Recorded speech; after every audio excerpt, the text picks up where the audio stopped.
ਇਹ ਗੁਪਤੇਸ਼ਵਰ ਉਹ ਨਾਂ ਸੀ ਜਿਹੜਾ ਬਾਬੂ ਦੇ ਰੋਮ ਵਿੱਚ ਰਸਿਆ ਹੋਇਆ ਸੀ।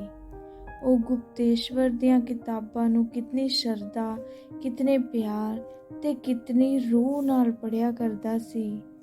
ਉਹਨਾਂ ਵਿੱਚੋਂ ਉਹਨੂੰ ਕਿੰਨਾ ਸੁੱਖ ਤੇ ਸ਼ਾਂਤੀ ਮਿਲਦੀ ਸੀ। ਗੁਪਤੇਸ਼ਵਰ ਦੀਆਂ ਕਿਤਾਬਾਂ ਨੂੰ ਉਹ ਧਾਰਮਿਕ ਪੁਸਤਕ ਵਾਂਗ ਰੁਮਾਲਾਂ ਵਿੱਚ ਬੰਨ੍ਹ ਕੇ ਰੱਖਦਾ ਸੀ। ਕੀ ਇਹੋ ਗੁਪਤੇਸ਼ਵਰ ਹੈ? ਕੀ ਮੈਂ ਸੱਚਮੁੱਚ ਅੱਜ ਉਸੇ ਹਸਤੀ ਦੇ ਦਰਸ਼ਨ ਕਰ ਰਿਹਾ ਹਾਂ ਜਿਸ ਦਾ ਇੱਕ ਇੱਕ ਵਾਕ ਮੇਰੇ ਲਈ ਆਕਾਸ਼ਬਾਣੀ ਤੋਂ ਘੱਟ ਨਹੀਂ? ਤੇ ਐਡੀ ਵੱਡੀ ਹਸਤੀ ਦਾ ਇਹ ਹਾਲ? ਇਹੋ ਜਿਹੇ ਅਨੇਕਾਂ ਪ੍ਰਸ਼ਨ ਉਸਦੇ ਦਿਮਾਗ ਵਿੱਚ ਉੱਠ ਰਹੇ ਸਨ। ਉਹ ਕੁਰਸੀ ਤੋਂ ਉੱਠਿਆ ਤੇ ਜ਼ਮੀਨ 'ਤੇ ਬੈਠ ਕੇ ਦੋਹਾਂ ਹੱਥਾਂ ਨਾਲ ਮੁਸਾਫਿਰ ਦੇ ਪੈਰਾਂ ਨੂੰ ਛੂੰਹਦਾ ਹੋਇਆ ਬੋਲਿਆ, ਕੀ ਤੁਸੀਂ ਹੀ ਗੁਪਤੇਸ਼ਵਰ ਹੋ? ਕਿ ਜਿਸ ਮਹਾਂਪੁਰਸ਼ ਦਾ ਵਾਸਾ ਮੇਰੇ ਰੋਮ ਵਿੱਚ ਹੈ, ਉਹ ਤੁਸੀਂ ਹੀ ਹੋ? ਇਹ ਕਹਿੰਦਾ ਉਹ ਛੇਤੀ ਨਾਲ ਅਲਮਾਰੀ ਖੋਲ੍ਹ ਕੇ ਰੁਮਾਲ ਵਿੱਚ ਬੱਧਾ ਹੋਇਆ ਇੱਕ ਬਸਤਾ ਚੁੱਕ ਲਿਆਇਆ ਤੇ ਉਸ ਦੇ ਸਾਹਮਣੇ ਖੋਲ੍ਹਦਾ ਹੋਇਆ ਬੋਲਿਆ, ਇਹ ਸਾਰੀ ਆਪ ਦੀ ਹੀ ਰਚਨਾ ਹੈ। ਇਹ ਗੁਪਤੇਸ਼ਵਰ ਦੀਆਂ ਰਚੀਆਂ ਹੋਈਆਂ ਅੱਜ ਤੱਕ ਦੀਆਂ ਸਾਰੀਆਂ ਰਚਨਾਵਾਂ ਸਨ। ਕੁਝ ਕਿਤਾਬਾਂ ਤੇ ਉਸ ਦੇ ਨਾਂ ਹੇਠ ਛਪੇ ਹੋਏ ਰਸਾਲਿਆਂ ਦੇ ਕਟਿੰਗਸ। ਮੁਸਾਫਿਰ ਦੇ ਦਿਲ 'ਤੇ ਇਸ ਪ੍ਰਸ਼ੰਸਾ ਦਾ ਕੋਈ ਵੀ ਅਸਰ ਨਾ ਹੋਇਆ ਜਿਹੜਾ ਕਿ ਲਿਖਾਰੀਆਂ ਉੱਤੇ ਆਮ ਤੌਰ 'ਤੇ ਹੋਇਆ ਕਰਦਾ ਹੈ। ਉਹ ਉਸੇ ਗੰਭੀਰ ਭਾਵ ਨਾਲ ਹਾਂ ਵਿੱਚ ਸਿਰ ਹਿਲਾਉਂਦਾ ਹੋਇਆ ਬੋਲਿਆ, ਜੀ ਹਾਂ, ਇਹ ਸਭ ਉਸ ਪਰਮਾਤਮਾ ਦੀ ਹੀ ਮਿਹਰ ਹੈ। ਬਾਬੂ ਸ਼ਾਮਦਾਸ ਚਾਹੁੰਦਾ ਸੀ ਕਿ ਉਹ ਆਪਣੀ ਸਾਰੀ ਸ਼ਰਧਾ ਭਗਤੀ ਇਕੱਠੀ ਕਰਕੇ ਉਸ ਦੇ ਕਦਮਾਂ ਹੇਠ ਵਿਛਾ ਦੇਵੇ। ਉਹ ਗਦਗਦ ਹੋ ਕੇ ਬੋਲਿਆ, ਓ ਮੇਰੇ ਪਿਆਰੇ ਗੁਪਤੇਸ਼ਵਰ ਸਾਹਿਬ, ਸੱਚਮੁੱਚ ਮੈਂ ਬੜਾ ਖੁਸ਼ਕਿਸਮਤ ਹਾਂ ਜਿਸ ਨੂੰ ਅੱਜ ਉਹ ਚੀਜ਼ ਮਿਲ ਗਈ ਜਿਸ ਦੇ ਨਾਂ ਦੀ ਮੈਂ ਸਦਾ ਮਾਲਾ ਫੇਰਿਆ ਕਰਦਾ ਸੀ। ਮੇਰੇ ਮੁਕਤੀ ਦਾਤਾ, ਮੈਂ ਕੀ ਦੱਸਾਂ, ਤੁਸੀਂ ਮੇਰੇ ਉੱਤੇ ਕਿੰਨੇ ਉਪਕਾਰ ਕੀਤੇ ਨੇ। ਅੱਜ ਤੋਂ ਕੁਝ ਸਾਲ ਪਹਿਲਾਂ ਮੇਰੀ ਜ਼ਿੰਦਗੀ ਇੱਕ ਕੁੱਤੇ ਦੀ ਜ਼ਿੰਦਗੀ ਸੀ।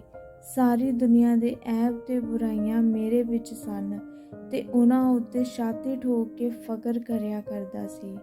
ਪਰ ਜਦ ਤੋਂ ਤੁਹਾਡੀਆਂ ਰਚਨਾਵਾਂ ਪੜ੍ਹਨੀਆਂ ਸ਼ੁਰੂ ਕੀਤੀਆਂ, ਮੇਰੇ ਜੀਵਨ ਵਿੱਚ ਆਪਣੇ ਆਪ ਹੀ ਤਬਦੀਲੀ ਹੁੰਦੀ ਮਾਲੂਮ ਹੋਣ ਲੱਗੀ। ਮੈਂ ਢੂੰਡ ਕੇ ਤੁਹਾਡੀਆਂ ਰਚੀਆਂ ਸਾਰੀਆਂ ਕਿਤਾਬਾਂ ਇਕੱਠੀਆਂ ਕਰ ਲਈਆਂ ਤੇ ਜਿਨ੍ਹਾਂ ਰਸਾਲਿਆਂ ਵਿੱਚੋਂ ਤੁਹਾਡੇ ਲੇਖ ਕਹਾਣੀਆਂ ਛਪਦੀਆਂ ਸਨ, ਉਹ ਮੰਗਵਾਉਣੇ ਸ਼ੁਰੂ ਕਰ ਦਿੱਤੇ। ਇਹਨਾਂ ਵਿੱਚ ਕਿੰਨੀ ਰੂਹਾਨੀਅਤ, ਕਿੰਨਾ ਦਰਦ ਔਰ ਕਿੰਨੀਆਂ ਇਬਰਤਨਾਕ ਨਸੀਹਤਾਂ ਹੁੰਦੀਆਂ ਹਨ ਤੇ ਉਹਨਾਂ ਨੇ ਕਿਤਨੀ ਛੇਤੀ ਮੇਰੀ ਜ਼ਿੰਦਗੀ ਨੂੰ ਪਲਟ ਦਿੱਤਾ, ਇਹ ਮੈਂ ਦੱਸ ਨਹੀਂ ਸਕਦਾ। ਬੜੀ ਵਾਰੀ ਦਰਸ਼ਨਾਂ ਦੀ ਖੁਆਇਸ਼ ਲੈ ਕੇ ਨੱਠ ਭੱਜ ਕੀਤੀ, ਪਰ ਤੁਹਾਡਾ ਪਤਾ ਨਾ ਪਾ ਸਕਿਆ। ਹਰ ਕਿਸੇ ਤੋਂ ਇਹੋ ਉੱਤਰ ਮਿਲਦਾ ਸੀ ਕਿ ਥੋੜ੍ਹੇ ਦਿਨਾਂ ਵਿੱਚ ਹੀ ਪ੍ਰਸਿੱਧਤਾ ਪਾਉਣ ਵਾਲਾ ਗੁਪਤ ਲਿਖਾਰੀ ਕਦੇ ਕਿਸੇ ਨਹੀਂ ਡਿੱਠਾ।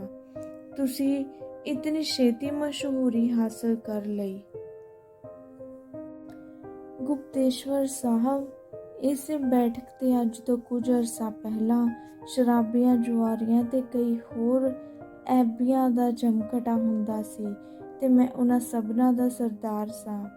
ਇਸ ਤੋਂ ਬਿਨਾਂ ਉਹ ਪਾਪ ਤੇ ਕੁਕਰਮ ਜਿਨ੍ਹਾਂ ਨੂੰ ਯਾਦ ਕਰਕੇ ਗੁਪਤੇਸ਼ਵਰ ਨੂੰ ਉਸਦੀ ਹਾਲਤ ਤੇ ਬੜਾ ਤਰਸ ਆਇਆ ਤੇ ਫਿਰ ਇਹ ਦੇਖ ਕੇ ਕਿ ਇਸ ਏਡੇ ਵੱਡੇ ਗੁਨਾਹਗਾਰ ਨੇ ਆਪਣੇ ਆਪ ਨੂੰ ਇਤਨੀ ਛੇਤੀ ਸੁਧਾਰ ਲਿਆ ਹੈ, ਉਸ ਦੇ ਦਿਲ ਵਿੱਚ ਸ਼ਾਮਦਾਸ ਲਈ ਪ੍ਰੇਮ ਤੇ ਹਮਦਰਦੀ ਪੈਦਾ ਹੋ ਗਈ।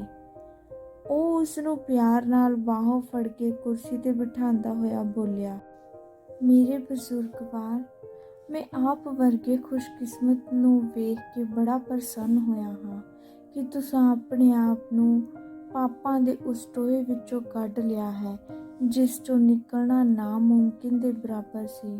ਸ਼ੁਕਰ ਹੈ ਪਰਮਾਤਮਾ ਦਾ ਜਿਸ ਨੇ ਤੁਹਾਡੇ ਉੱਤੇ ਇਤਨੀ ਦਇਆ ਕੀਤੀ ਹੈ। ਬਾਬੂ ਸ਼ਾਮਦਾਸ ਦਾ ਦਿਲ ਖੁਸ਼ੀ ਨਾਲ ਛਲਕ ਰਿਹਾ ਸੀ, ਪਰ ਨਾਲ ਹੀ ਉਸਨੂੰ ਯਾਦ ਆਇਆ ਕਿ ਹੁਣੇ ਹੀ ਉਸਨੇ ਇਸ ਪਵਿੱਤਰ ਆਤਮਾ ਦੀ ਕਿੱਡੀ ਬੇਇੱਜ਼ਤੀ ਕੀਤੀ ਸੀ ਤਾਂ ਉਹ ਸ਼ਰਮ ਨਾਲ ਪਾਣੀ ਹੋ ਗਿਆ।